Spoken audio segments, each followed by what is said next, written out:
సత్యసాయి జిల్లా కటారుబల్లో ఈ నెల 19న ప్రజాకవి వేమన జయంతి ఉత్సవాలు ఘనంగా నిర్వహిస్తామని కదిరి ఎమ్మెల్యే కందిగుంట వెంకటప్రసాద్ తెలిపారు. రాష్ట్ర ప్రభుత్వం వేమన జయంతి ఉత్సవాలను రాష్ట్ర పండుగగా గుర్తించిందన్నారు.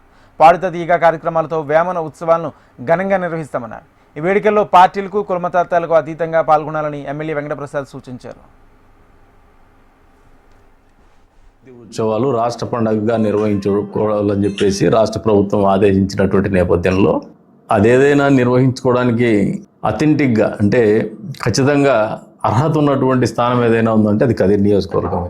ఎందుకంటే ఆయన జీవసమాధి అయినారు. ఇక్కడ లైఫ్లో కావాల్సినటువంటి ఫండమెంటల్స్ ప్రాథమిక సూత్రాలు ఏవైతే ఉంటాయో ఒక మనిషి పద్ధతిగా బతకడానికి, సమాజంలో గౌరవంగా బతకడానికి, సామాజిక బాధ్యతను నెరవేరుస్తూ బతకడానికి కావాల్సినటువంటి పాటించాల్సినటువంటి ప్రాథమిక సూత్రాలన్నీ కూడా, జీవన సత్యాలన్నీ కూడా ఆయన పద్యాల్లో నిరంతరం కనపడుతూనే ఉంటాయి. వాస్తవికతను ఉట్టిపడే విధంగా, దర్పణం పట్టే విధంగానే ఆయన కవితలు ఉంటాయి. వేమన గారి జయంతి ఉత్సవాలు పెద్ద ఎత్తున నిర్వహించాలనే ఒక పట్టుదల మాకుంది. ఈ ప్రాంతంలో పుట్టిన ప్రతి ఒక్కరు కూడా పార్టీలకు, కులాలకు, మతాలకు అతీతంగా ఈ కార్యక్రమాన్ని విజయవంతం చేయడంలో తోడ్పాటు అందించాలని చెప్పేసి కోరుతున్నాం. తోడ్పాటు అంటే డొనేషన్లు కాదు. ఆ కార్యక్రమం జరిగే రోజున మీరందరూ ఆహ్వానితులే.